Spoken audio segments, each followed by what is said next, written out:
ஆன்மீக அன்பர்கள் அனைவருக்கும் வணக்கம் மற்றும் எல்லோருக்கும் வணக்கம். இப்பொழுது நாம் பார்க்க போவது மனிதர்களுடைய வாழ்க்கை நிலை 4 வகையில் உள்ளது. அது என்ன? சரியை, கிரியை, யோகம், ஞானம். இந்த 4 வகையில் உள்ளது. இதில் ஒன்றை விட ஒன்று உயர்ந்தது.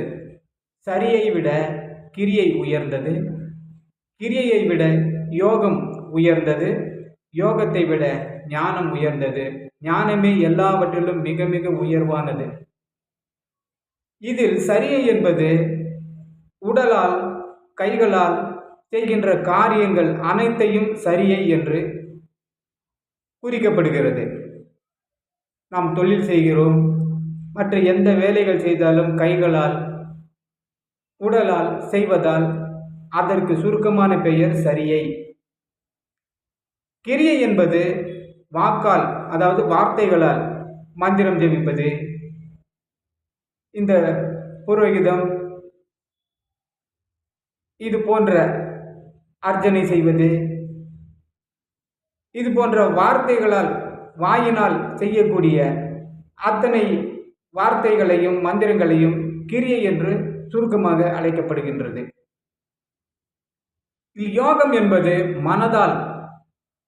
மனதை ஒருநிலைப்படுத்தி தியானம் செய்வதை யோகம் என்கிறார்கள். யோகம் என்பது மனதால் செய்யக்கூடியது. மனதை ஒருநிலைப்படுத்துவது யோகம் ஆகும். அதுவே தியானமும் ஆகும். இந்த தியானம், அதாவது யோகம்,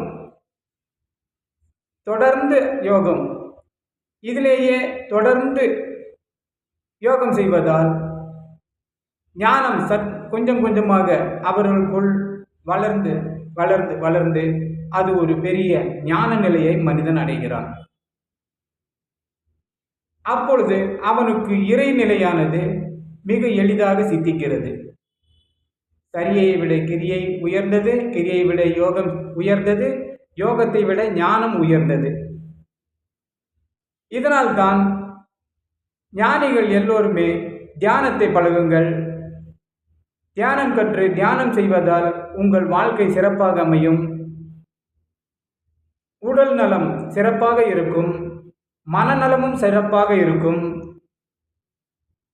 அந்த மனித வாழ்க்கைக்கு பின்பும் ஞான நிலையை அடைவதினால் இறைநிலையை அடைகிறான். இது எல்லா வகையிலும் நமக்கு நன்மையை தருவதால் பெரியோர்கள் எல்லாரும் தியானத்தை கற்றுக்கொள்ளுங்கள், தியானத்தை செய்யுங்கள் என்று தியானத்தை மேன்மேலும் மேன்மேலும் வலியுறுத்தி இருக்கிறார்கள்.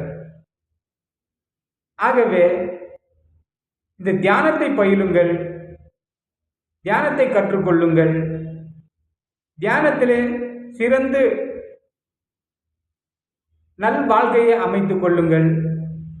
அது உங்களுக்கு முடிவில் ஞானத்தை தருகிறது. அந்த ஞான நிலையை நீங்கள் அடையும் போது இறைநிலையை நிச்சயமாக அடைய முடிகிறது. மற்றும் இதை உங்களுக்கு தெரிந்தவர்கள் எல்லோருக்குமே நீங்கள் தெரியப்படுத்த சப்ஸ்கிரைப் செய்து கொள்ளுங்கள். நாங்கள் இடும் பதிவுகள் எல்லோருமே உங்களுக்கு தவறாமல் வந்து சேரும். உங்களுக்கு தெரிந்தவர்களுக்கும் இதை நீங்கள் பகிர்ந்தளியுங்கள். எல்லோரும் இந்த உண்மைகளை தெரிந்து கொள்ளட்டும், நல் வாழ்க்கையை அமைத்துக் கொள்ளட்டும். எல்லோரும் நலமாக வாழ இறைவனை பிரார்த்திக்கிறேன். எல்லோருக்கும் வணக்கம்.